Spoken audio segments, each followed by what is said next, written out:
The thermometer read -47 degrees Fahrenheit when Yelena Vasilieva felt her 4-year-old grandson's burning forehead through her mittens. In the dim light of their one-room cabin deep in the Yakutian wilderness of Siberia, little Mikhail's labored breathing sent clouds of vapor into the frigid air. His lips had turned an alarming shade of blue, and his small body convulsed with violent shivers that no amount of fur blankets could calm. Outside, the blizzard that had been brewing for 3 days now unleashed its full fury.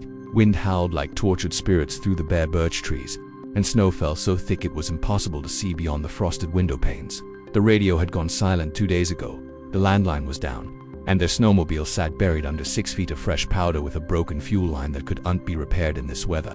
Yelena pressed her ear to Mikhail's chest and heard the telltale rattle that made her blood run cold. Pneumonia. She'd heard that sound before, when her own daughter Mikhail's mother had fallen ill 15 years ago. Back then, they'd been living in the village, close to medical help. But her daughter hadn't made it even with doctors nearby.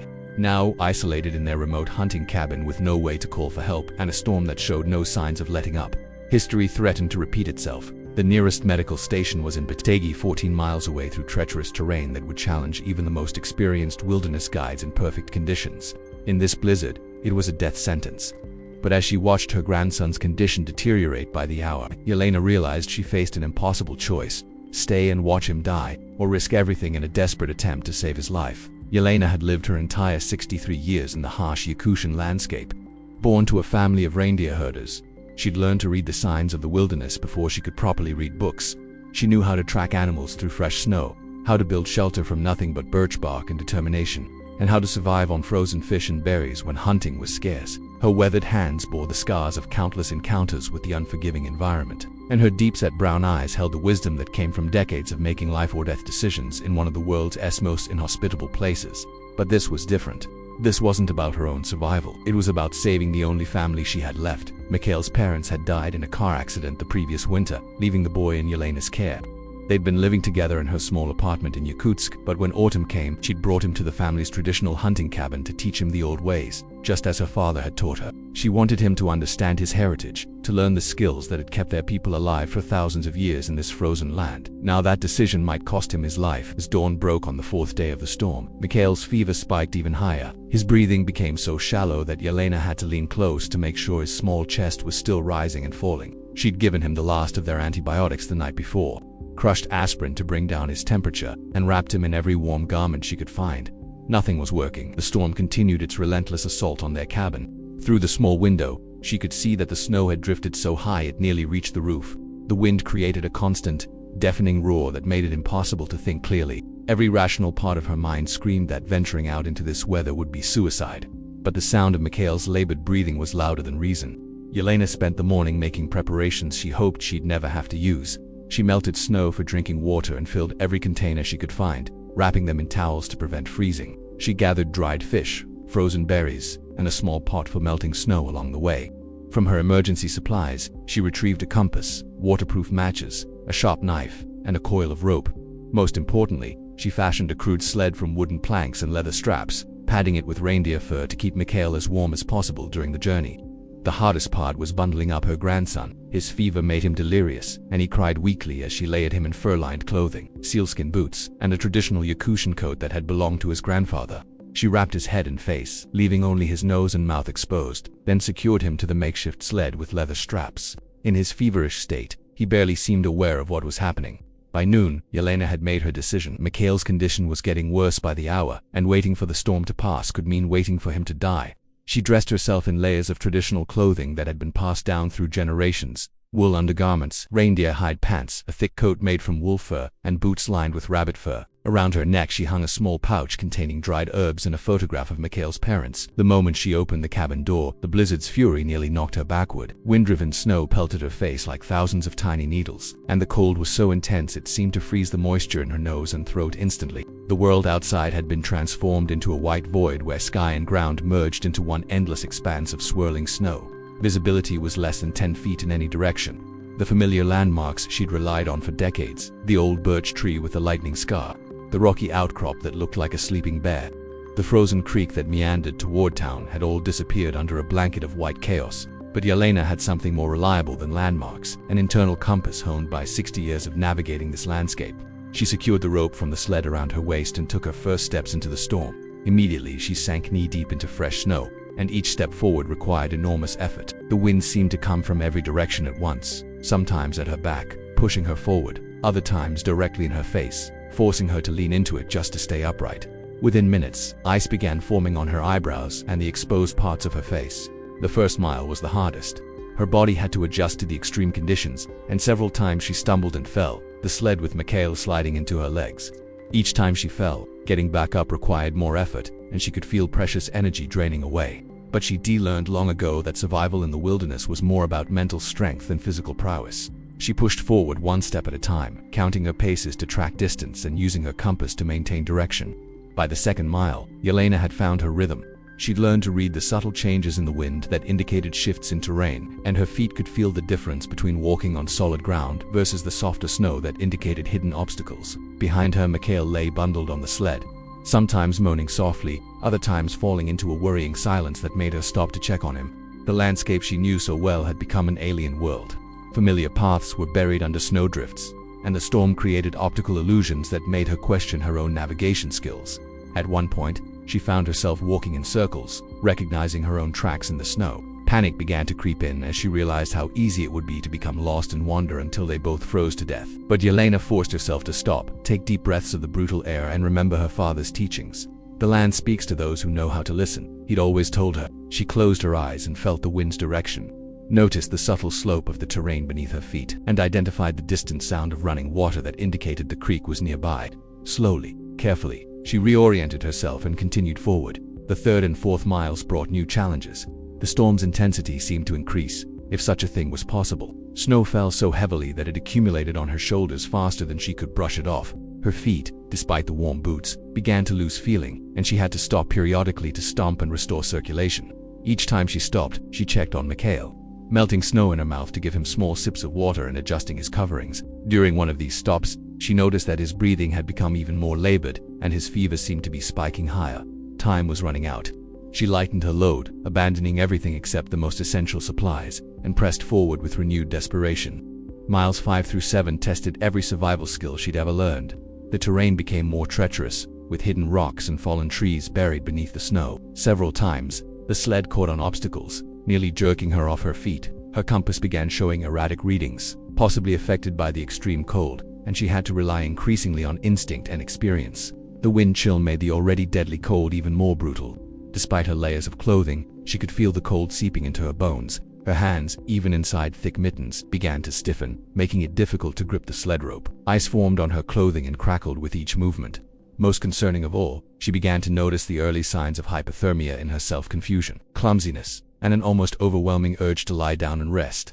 But every time she felt herself weakening, she thought about Mikhail lying helpless on the sled behind her. This little boy who called her babushka and always insisted on helping her feed the chickens, who drew pictures of reindeer and gave them to her as presents, who had lost so much already in his short life. She couldn't let him down. She wouldn't let him become another victim of this merciless landscape. By the 8th mile, Yelena had been walking for nearly 6 hours through the worst blizzard she'd experienced in decades. Her legs trembled with exhaustion, and each step felt like lifting weights. The constant effort of pulling the sled through deep snow had strained muscles she'd forgotten she had. Several times, she caught herself veering off course and had to make careful corrections, knowing that even a small navigation error could prove fatal. The storm showed no signs of letting up. If anything, it seemed to be getting worse, with wind gusts that threatened to knock her down and snow that fell in sheets so thick she sometimes could unsee her own feet. The temperature continued to drop, and she could hear the ominous sound of her own breathing beginning to rattle with the cold.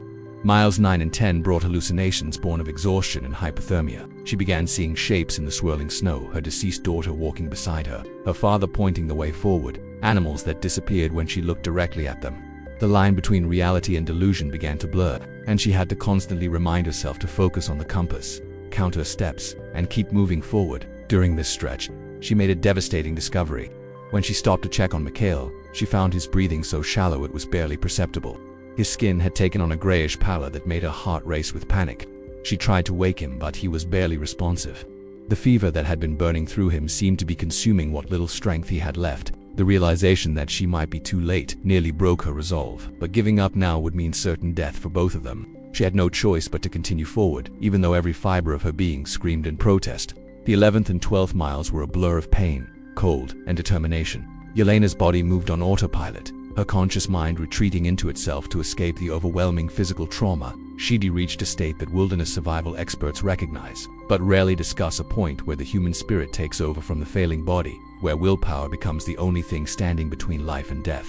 Her feet had lost all feeling hours ago, and she was almost certainly suffering from frostbite. Her hands could barely grip the rope, and she'd tied it around her wrist to prevent losing the sled. Ice hung from her eyebrows and beard a frozen breath, and her exposed skin felt like it was burning with cold fire. But still, she moved forward, one step at a time, driven by a love stronger than the storm. During the 13th mile, something extraordinary happened. The wind began to die down slightly, and through the swirling snow, Yelena caught glimpses of familiar landmarks. A distinctive rock formation that she recognized, a stand of trees arranged in a particular pattern, the subtle change in terrain that indicated she was approaching the outskirts of Batagay. Against all odds, her navigation had been true, but this recognition came with the crushing realization of how much farther she still had to go. The medical station was on the far side of town, at least another mile through streets that would be buried in snow. Her body was at its absolute limit, and she wasn't sure she had the strength to continue. As if sensing her doubt, Mikhail stirred on the sled and made a weak sound that might have been her name. That tiny sign of life gave her the energy she needed for the final push. She adjusted her grip on the rope and pressed forward into the town's outskirts. The 14th mile was the longest of her life. The familiar streets of Batagay were transformed into a white maze, with snowdrifts that reached above her waist and buildings she'd known for decades rendered unrecognizable by the storm. Street signs were buried, and the usual landmarks were invisible. She had to navigate by memory and intuition, following what she hoped were the buried outlines of roads toward the medical station. Several times she became disoriented and had to backtrack. The exhaustion was so complete that she could barely think clearly, and she found herself making the same navigation errors repeatedly. But each time she corrected course and kept moving, driven by a determination that went beyond rational thought. When she finally saw the dim outline of the medical station through the snow, Yelena felt a surge of emotion so powerful it nearly brought her to her knees. The building looked dark and abandoned, but she knew that medical personnel would be there, waiting out the storm like everyone else. She summoned her last reserves of strength and stumbled toward the entrance, pulling Mikhail's sled behind her. Her frozen hands could barely work the door handle, and when she finally managed to open it, she collapsed immediately inside. The sudden warmth felt like a physical blow after hours in the brutal cold. Through failing vision, she saw figures rushing toward her: doctors, nurses, people in white coats who represented salvation for her grandson. "Help him," she managed to whisper as medical personnel quickly assessed the situation. "Pneumonia, 4 years old. Please help him." As they lifted Mikhail from the sled and rushed him into the treatment area, Yelena allowed herself to finally let go. She'd done everything she could. The rest was out of her hands. The medical team worked on both of them through the night. Yelena suffered severe frostbite on her hands and feet, hypothermia, and complete physical exhaustion, but she would recover. More importantly, they'd arrived just in time to save Mikhail's life. The antibiotics and oxygen therapy began working immediately, and by morning, his fever had broken. 3 days later, when the storm finally passed and rescue vehicles could navigate the roads again, the full scope of Yelena's accomplishment became clear. She had walked 14 miles through one of the worst blizzards in recent memory, pulling a sick child on a homemade sled, navigating by instinct and determination across terrain that had defeated experienced guides with modern equipment. But here's what made the story truly remarkable: what the doctors and rescue workers discovered only after investigating the route she'd taken. Halfway through her journey during the 7th mile, Yelena's compass had stopped working entirely, frozen solid by the extreme cold. For the remaining 7 miles, including navigating through the town to find a medical station, she had relied entirely on her knowledge of the land and an almost supernatural sense of direction. When asked later how she'd managed to stay on course without instruments, in zero visibility, through terrain that had changed completely due to the storm, Yelena simply smiled and said, "The land speaks to those who know how to listen. My grandson needed to live, so the land showed me the way." Medical experts called it miraculous, survival specialists said it was impossible. But for Yelena, it was simply what any grandmother would do for her grandchild. Love, it turned out, was the most powerful navigation tool of all. Today, Mikhail is a healthy teenager who studies engineering in Yakutsk. He still spends summers with his grandmother, learning the traditional ways and listening to her stories. But he knows that the most important story is one she tells it's the one she lived, the night she walked through hell to keep him alive. The 14-mile journey that saved Mikhail's life has become legendary in the region, a testament to the power of human determination and love. But Yelena herself rarely speaks of that night. When pressed, she only said that she did what needed to be done, the same as her ancestors had done for thousands of years in that harsh but beautiful land. Sometimes, heroes don't wear capes or receive medals. Sometimes, they're grandmothers in fur coats, walking through blizzards with nothing but love to guide their way. What incredible acts of love and sacrifice have you witnessed in your own life? Share your stories in the comments below, and don't forget to like this video if it moved you. Subscribe for more amazing true stories of human courage and determination that will restore your faith in the power of the human spirit.